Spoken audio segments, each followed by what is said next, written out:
since we don't have Williams' social decentralized network yet, I do love Fosstodon, which is Mastodon, one of the servers, and I'm on that one.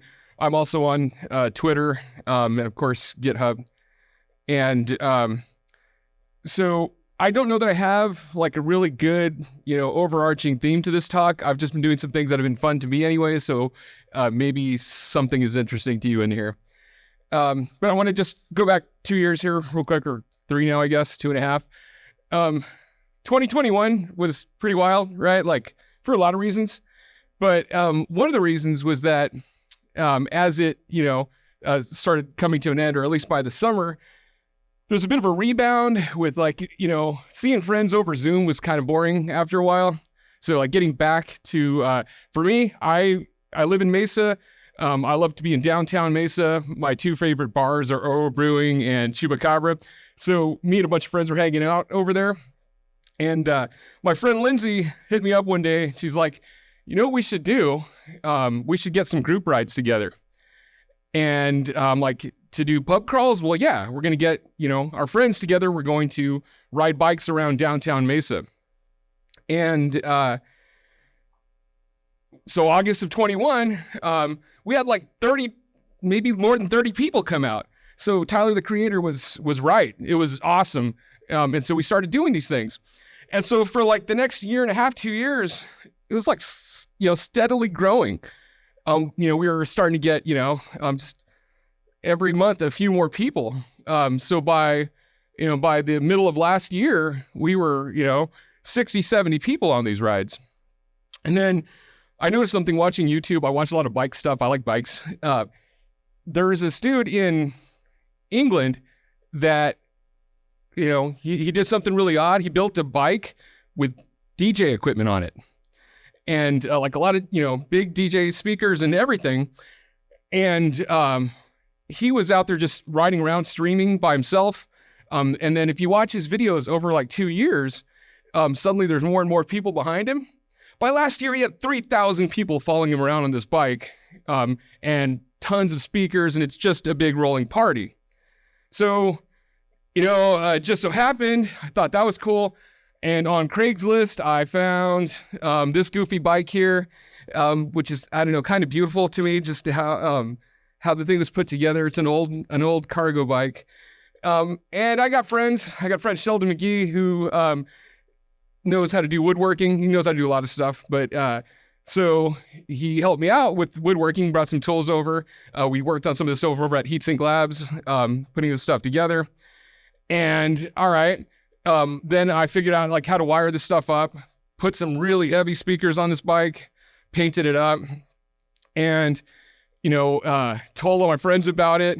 And, we like put on Instagram, we're going to do this ride. And, I had the bike ready in a couple of days to ride. And I realized, I don't really know how to DJ. I've never done any of that before. And so I probably should figure that out. And I had a couple of days to do it.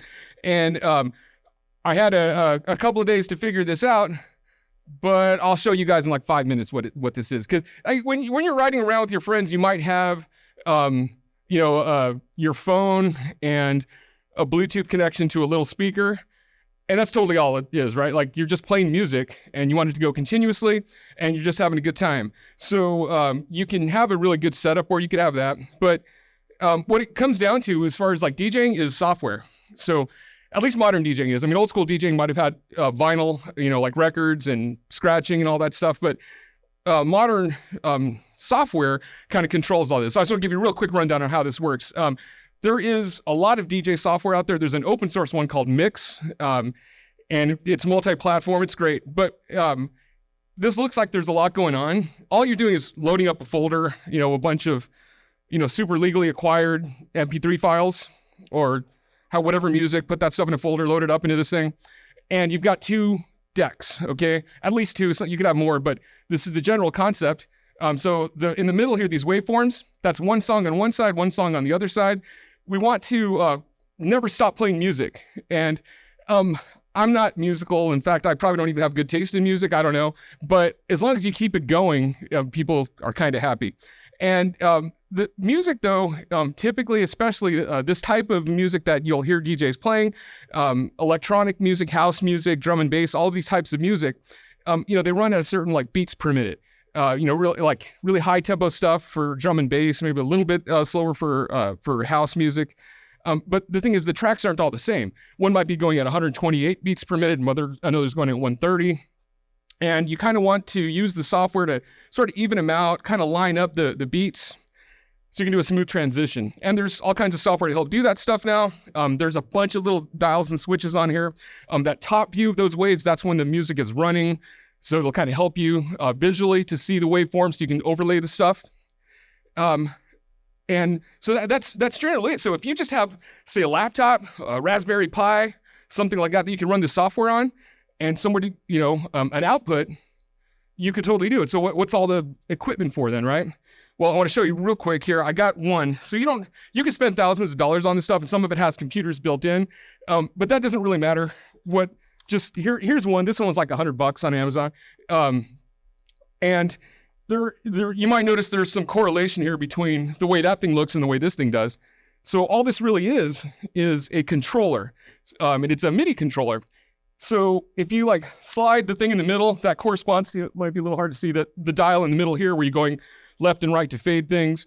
Here's something to browse your files and load them up into one of the decks, and maybe do some of the sound effects. These are an equalizer, so you have like high, lows, mids that you want to turn up or down. But it's, in fact, since this is just a MIDI controller, real quick, first demo. I'm going to do a couple of demos just in case one fails. You'll at least have one that works, right? So here's another one. I like this little one here because it's even smaller. And I'm going to plug this in just to show you that this is a MIDI controller. And what does the web have? The web has web MIDI. So we'll plug this guy in here. Powers up. And cool. So I just wrote some code that says, hey, start up web MIDI, look for some events. Some of these events might be, hey, look, we're sliding dials. And what's a MIDI message? It's just a few bytes, right? So that sounds like a sidetrack, but I'll get back to why that was sort of important. But the other thing that these things are sound cards. Well, it's a USB sound card. You've already got a sound card in your laptop, but why would you want another sound card? Well, this one's got 4 channels. So it's got left and right out, that's 2 of the channels, and that could go to like big speaker equipment, right? Or, to whatever, to a big hall or something, wherever you want to make a lot of noise. The other one is, there's another one that's got a left and right channel. Those are for headphones. So if you ever see a DJ that's got like one headphone on and they're kind of like dancing around, they're listening to another track that's coming up. So you want to split and say, okay, this is the next one. They're like, no, that one's not good as a follow-up. Switch it, do another song, whatever. And that's it. Like that is basically DJing in like 5 minutes. There's people that are really good at it and going to tell me that, that was awful that I just told you how to DJ in 5 minutes. But there's people that are really good at it, I guess. But it's it's the software. It's the music that you pick out. There's a lot to it for sure. Somebody who's been doing it for a long time is going to be better at it. But nobody should like gatekeep on that. Just jump in, play music, ride around with your friends, right? Okay, so back to my slides. So that worked, right? Like, there's my son there. He's testing the bike out for me. But when you ride around with like 100 people that have been drinking and it's dark, you want to put some lights on the bikes, right? So, because people do not really like people riding on bikes on the street, especially, cars, people in cars, they don't like seeing a bunch of bikes. So light up, don't give anybody an excuse to run you over. And when we lit up these bikes, we used, so Sheldon again helped me out with this one. There's a microcontroller on this bike with those LEDs, because I thought if we're gonna light it up, let's make it reactive to the sound, right? So not just light up or not just a random pattern, but maybe there's bass in this song. Have that drive all the lights, make it a light show. And we did that, and it was awesome, and more people came out. And we added, more speakers, another trailer full of speakers, synced it all up. So we're having a lot of fun with that stuff. But it got me really thinking, because the code we put in the microcontroller, which is something we found on GitHub, I didn't really understand how it worked. Didn't really need to, just, yeah, it was reacting to the lights were changing based on the music. But I wanted to know how that stuff sort of worked, because I don't know how many in here ever use this software. You guys use this one? Okay, cool. So you will remember this track. Hopefully this works. Whip it. It really whips the llama's ass. Okay. Winamp did come out. This is running in the web, by the way. This Winamp here on the left side, that came out in 1997. By 2001, Milk Drop was added to the thing. Now, Milk Drop is the visualization component of this. Now, this is using like Windows 98 computers or XP or something, right? So, not particularly good graphics cards on these things, but and not super high resolution images. But it was reacting to the sound, so I thought this was really, really cool. And Milk Drop is actually, development on Milk Drop is still continuing, so check that out. But I want to use the web and do these things with the web, and in using tech that's a little bit more accessible to me, JavaScript, of course, things like that, without, I guess, some of the cruft of what was built before. Milk Drop is still good. I'm not saying it's bad, but I don't understand a lot of it, and I can't just go grab the old visualizations and just plug them in yet. There's some help to do that, but anyways, Milk Drop is awesome. Check that out. And yeah, web app is super cool that they got this stuff to work. But get back to over here. So I want to do things visually, of course, using web tech just directly. And I've done a lot of graphical stuff, and typically, I'm sure probably most people in here, I think there's a lot of web developers that are come across Canvas. Canvas has been around for a while. So Canvas is pretty straightforward, right? You get a 2D context in your paint function. You do things like, draw rectangles, draw images. Those images could be another canvas, a video, something. So you can do really cool 2D stuff. And it's kind of procedural, right? Top down. Here's my paint function from the top to the bottom. This is my scene. Do this thing 60 times a second and you've got animations and we're all good. But that isn't everything, right?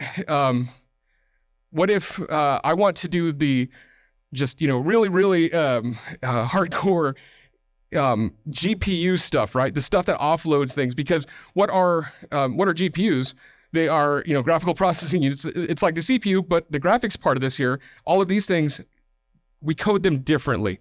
So I'm sure everyone here has heard of WebGL. It's over a decade old now.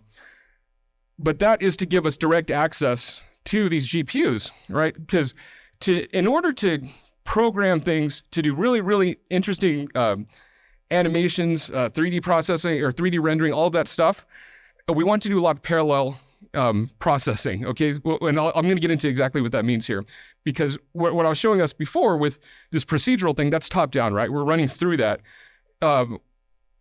Coding for a GPU is a slightly different mindset. So we do something similar. Instead of get 2D, we're saying get WebGL as the context. And I'm sure a lot of us that have played with this stuff might have started with something like 3JS or A-Frame, and those are fantastic libraries, by the way, but they hide some of the stuff that's under the covers, right? So those things are, here's a scene. Maybe you're importing some 3D thing from Blender or some other or a CAD program or something, and you're dumping that in there and you're doing a visualization on that. That isn't exactly the same model that Winamp is doing, because we're sort of we want to use hardware, we want to use GPU access, but to do things on a canvas, sort of, in a rectangle, without thinking about things as 3D shapes that we're putting in.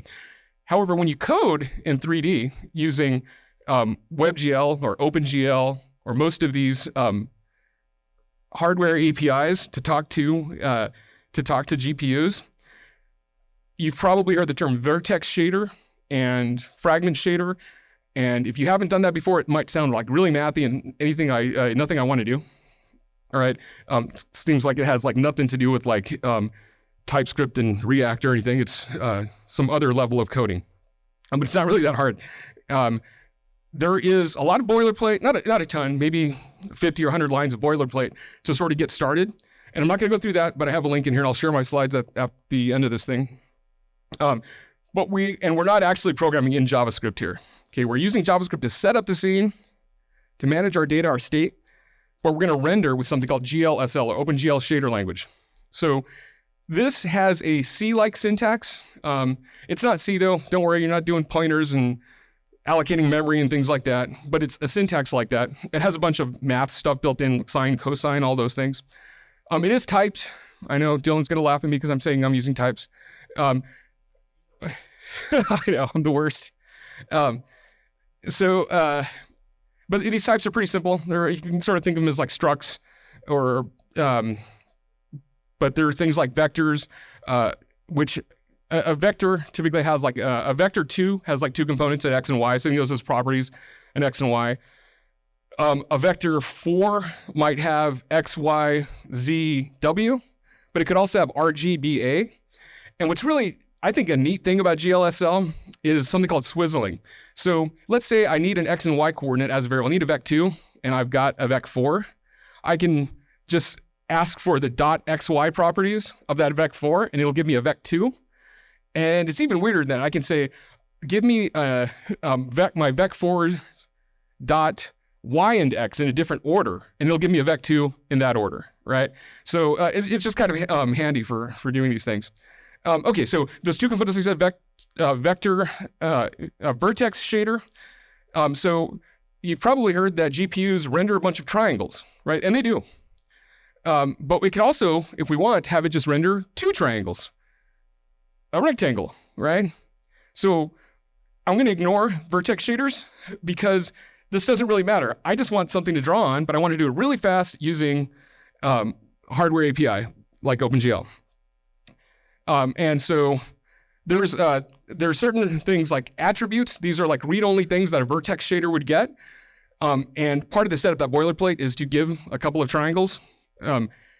And your main loop in a vertex shader says maybe I want to use the GPU to alter the shapes, to change the position of those vertexes. But we're not. I'm just going to return. Oh, there's implicit returns. I'm just going to return that. So my GL position, what this thing is supposed to give back, is just the position that I gave in, which is those two triangles. Okay, fragment shaders is where all the fun is at, if you're going to do this type of programming. So a fragment shader will, imagine we can run a million things all at once in parallel, because what is a 4K screen? That's like 2160 by something, right? It's millions of pixels. So this isn't procedural, and so you have to think of state a little bit differently, right? Because what I'm going to do is call this function a whole bunch of times in parallel, but what's going to change is the position in this canvas of where I'm going to give a result back, right? So I want to implicitly return some fragment color. If you think about an RGBA, so red, green, blue, and an alpha channel, for every pixel or every coordinate, every XY in this thing. So this one right here, the result of this would be, I am just going to look at my coordinate, the X right here. So GLFrag coord, this is the part that's already passed in for you. And look at the X component. I'm dividing it by 640 because let's imagine I've got a 640 canvas here. And these are normalized, which means they're from 0 to 1. So I'm going to change from 0 to 1 depending on my X. So hopefully this makes sense. I know it looks like C and it looks awful, but all we're doing is saying, let's dynamically change the red value for every pixel and do this in parallel. And this happens really, really fast because this is a really simple shader. And there we go. So that is the base. So that's really, like, if that's all you got from this talk, that or learning how to DJ, that would be a little bit of a step forward. But okay, so cool that you can draw. You could have done that with 2Ds, with just the 2D canvas API. You could do that type of a gradient. But what gets also interesting here is we can actually, from our JavaScript, plug in a bunch of things called uniforms, which are read-only variables that we want to change. So let's say we want to do some animation. What do we want to pass in? We want to pass in time. Maybe the position of the mouse, if we want to do something interactive. We also should pass in the resolution of our canvas into our shader so that you're not hard coding 640 when you want to output this to a 4K or an 8K screen or something like that. Textures, images, we can pass in like arrays of pixels. So we can pass all these things in, basically anything. you can use, I don't know, web Bluetooth and get a stream of data and plug that into your shader. You can do whatever from the JavaScript side to pass in a constant, but you're not passing those back out. You are just using that to do the render. Okay, so there's a little bit of boilerplate, and I linked to where that boilerplate is. But if you want to get started without even knowing that part, all you want to do is jump into a shader. There is something called Shader Toy. And just recently, 8 months ago, this guy, I don't know how he pronounces his handle here, he made just 2 tutorials so far. And these are 2 of the best tutorials I've ever seen on YouTube for any topic at all. And that was, yeah, we're going to start and do shaders. But Shader Toy, this is the default. So we go in, actually, I'm going to take this off here because I did add one extension to this, but and instead of just main, they do main image because they want to make this just a little bit easier. So if we think of main image, it's basically their shader code is sort of wrapping around just this little one function that we want to do. And their main function says call main image. Okay, so we're going to get a fragment color and a coordinate. Now, we don't have to think about it in terms of 0 to 640. We can think about it in terms of 0 to 1. So here's a little bit of that swizzling math I was talking about, where we're taking a coordinate and we're going to divide by the resolution. That's going to give us our normalize. So we can sort of deal in things like 0 to 1 and not really care about the resolution of the page, and then do some math based on that. And then we can use our time. And this looks like it's doing a whole lot, but it's not really. It's just using a cosine function. And the thing is, to get started in this, you don't have to know any of this really, as far as like the hard math behind things. We're going to play around with stuff. So we will then output that color to the screen. And since it's changing over time, that's why the colors are changing. And it's using a cosine or sine typically, because that will keep it normalized, 0 to 1. And well, we got an animation. Okay, cool. But on Shader Toy's site, there is like also a decade of history here of all kinds of really, really cool, intense animations. And so a lot of them look like this though. And this would fail everybody's code review in here. Hopefully if this was on some TypeScript project you're building a front end on because you don't understand any of these variables mean, right? But even still, that doesn't matter. In fact, at this point, I kind of prefer them to look like this. For one reason, it's like, yeah, I don't know what any of this means, but I still want to do something cool with these graphics. Okay. So, like I said, this was one that was just on there. I created an account on Shader Toy so that I could save mine. And I also added, I'm going to go one more here. I added a Chrome extension that lets me modify with some sliders here, one of those uniforms. So I can use the mouse to do stuff, or I could just use these sliders. And there's a reason why I'd want to do that. But first thing here is if I'm just looking at this math, I'm like, well, I don't know what this means, but actually I already added this in here. So I said, I don't know what this means, but on pretty much any spot where there's a variable, and we're usually dealing in floats, I can multiply it by 1.0 and not change anything, right? So if I multiply that by 1.0, I run it again, nothing changed. Well, what's cool about that is, let's say I want to do my own little swizzling thing here and make a variable called fiddle, because I want to fiddle around with this code that I don't understand. And by fiddling around with this code that I don't understand, it might help me to understand it after a while, right? So how about instead of, here we go. I already added one here. So instead of just multiplying by 1, I will multiply by this slider, which is in this case 0 to 2, because I did just a little bit of math here. So this slider is going to give me 0 to 2. And hey, what do you know? This one looks like it has something to do with zooming. And if this, instead of this 1.0 here, I did, fiddle.y, and I ran that. What does that one do? That one, ooh, I like that one. That does something cool. Right, so I think we've got like just history of really cool graphics, and this is just one that was not a lot of code. There's some of these that are like a couple thousand lines of code and are doing whole scenes out of just doing math. But that's a really good starting point, right? You can watch those tutorials where he actually does explain the math. You can go in and just start messing around, fiddling around with things. Start with multiplying by 1.0 and then change that value. Because when you multiply 1.0, no change. Change that and see what happens. There's a reason why we'd want to do that, though, because I'm not going to come up with all these awesome visualizations myself to make Winamp again by myself, right? Winamp also has a history of a whole bunch of those plugins. They don't all work on the web. Only a little bit of them work on the web right now, but I want all of this. I want everything on Shader Toy to be music visualization, okay? And I get that by saying I'm going to mess with these things a little bit. Well, that was a bit of a leap, right? Okay, what does this got to do with music? Well, I have another friend, Aaron Harris, who is working on a project called Paper Cranes. It's a pretty new project. You know those uniforms that I was just telling you, like iMouse or any of those constants that we're going to pass in? Well, if we do a bunch of audio processing beforehand, so we could do audio processing in that shader, sure, if we just passed in the data from some audio. But those shaders, we don't really want to keep state in those things. So if we want to do a bunch of audio processing, we can do that outside of our shader, because something might be, some audio thing might be change over time, right? So we need 3 seconds of audio to determine that something happened. So we can use things like these other uniforms that my friend's doing over here. I don't even remember what that one means. Energy.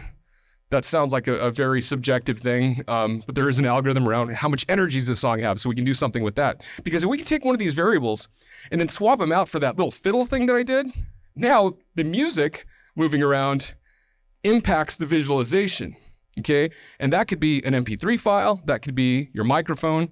Web audio allows us to just attach different types of streams of audio.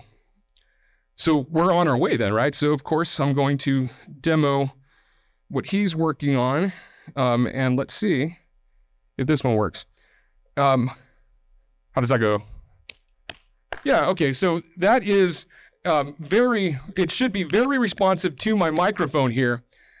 So we're on our way here. We can put this in full screen, we can increase the resolution. This is actually a pretty low resolution demo, but that's what we want. So for me to remake those old Winamp things using modern technology, can totally do that with shaders, right?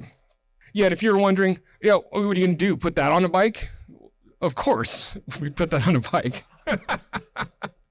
I mean, we've driven this around. Yes, that's actually the back view of an electric bike, a tricycle electric bike. And yeah, totally took it out there. All right, so that like was state of the art pretty much as far as web graphics up until May of 2023, and then we got a new thing, Web GPU. So Web GPU, that sounds like WebGL. Web GPU is a new way of doing this a bit. Okay, so we don't. So WebGL was on top of OpenGL ES 3.0, or WebGL 2.0 was on top of OpenGL ES 3.0. That's from like 2008, which is still amazing what you can do with it. But there's been some advancements in the last 15 years on computer graphics hardware, thanks to Bitcoin, I guess. So anyways, we've got really, really powerful GPUs and some newer APIs. So there are already some new APIs on top of the newer GPUs, Vulkan, Metal, DirectX 12. But Web GPU sits on top of those. So I think that is an abstraction layer that can render out through these things. And it isn't just for browsers. WebAssembly, that sounds like something that's for the web, and it is, but it also doesn't have to be. It's like WebAssembly you can run in Node or run, it doesn't even have to be in a JavaScript environment. You can run WebAssembly outside of that. Well, Web GPU is the same. It doesn't have to run in a web browser, so there's bindings for other languages. You could just use Web GPU as your graphics API and get a lot of cross-platform stuff out of it that way, and it's performant and it does modern things. So cool, we already learned all the GLSL, that'll apply here. No. There's a new language, and it looks like Rust, and everybody here wants to learn Rust anyways. So learn learn GLSL, because there's a lot of examples. And if you want to learn the new stuff, learn Rust and WGSL. So that's pretty cool that we have like this new stuff. But I said things changed a little bit here. We still have vertex shaders, we still have fragment shaders.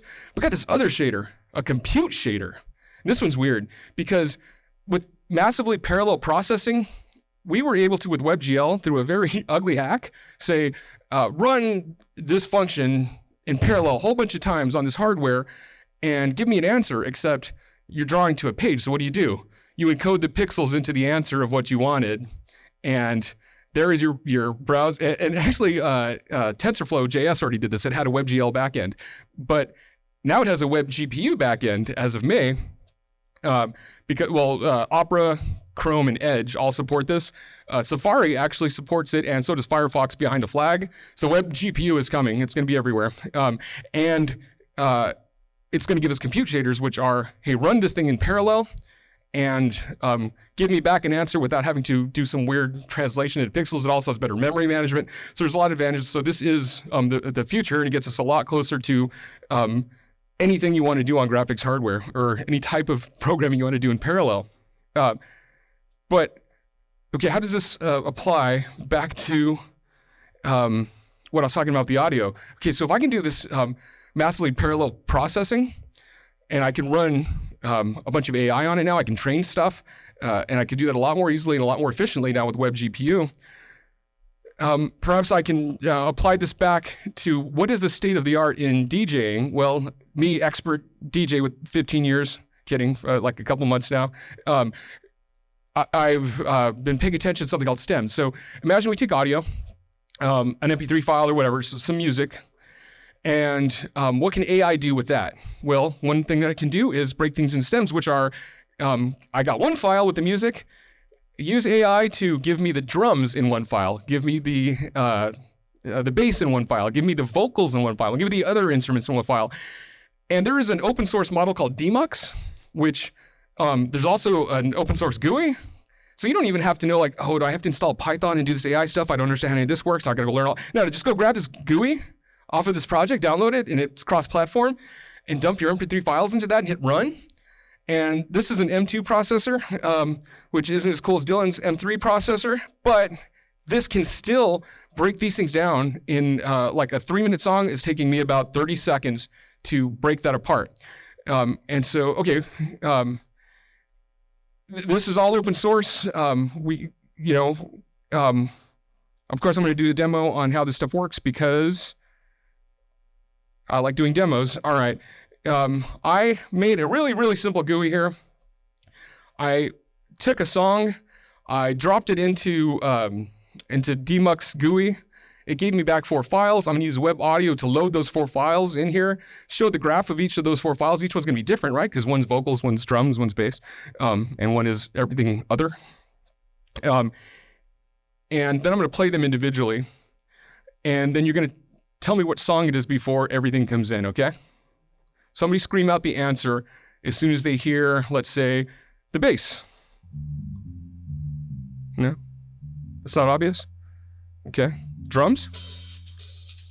Yeah? How about the other stuff? This'll do it. Yeah? All right, do the vocals. Okay. Let's take the other stuff back out.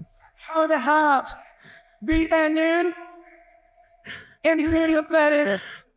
Okay, I'm glad I'm not the only one that thinks that's funny. I don't know. When you play just the vocals after you break it out of an MP3, I can imagine somebody sitting on the bus with their headphones on and just belting this stuff out, and only they hear the music? Okay, that's only funny to me. That's fine. All right. Oops. Let me get back to this guy here. Okay, so what do we have? A lot of things are sort of threw out there. Removing vocals from music is cool, but we still have those vocals in another file.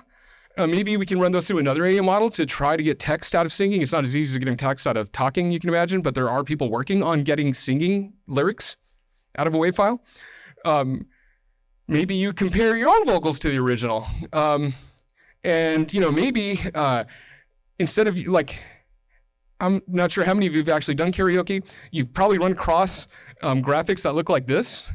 And why does it look like 8-bit Nintendo graphics? Because when CDs came out, the audio on the CD, you've got all your 70 minutes of music or whatever, they left a small amount of data available to put in graphics, and the CDG format was born. And what that did was allowed them to make karaoke CDs. But that amount of streaming of video is about 28.8 bits of data. So imagine trying to get a video out of that. So they made this really crappy format, which it actually was kind of brilliant that they even did that. But that's why the graphics look so funky. But hey, we've got a GPU. We can do 4K, awesome things. We can make it responsive to the music that's not coming in. That we can make it responsive to the voice that is being used on the person singing. We can put that voice from the original person in your ear while you're singing, and you're just keeping, pace with that singer. We can line those two up and say, how good of a job are you doing? So anyways, a whole toy box of stuff with AI and graphics processors and all that now. And I think we're just barely starting to do things. But everything I showed that wasn't in the browser could totally be in the browser with the pieces. We just need, people to work on those things. So thanks, everyone.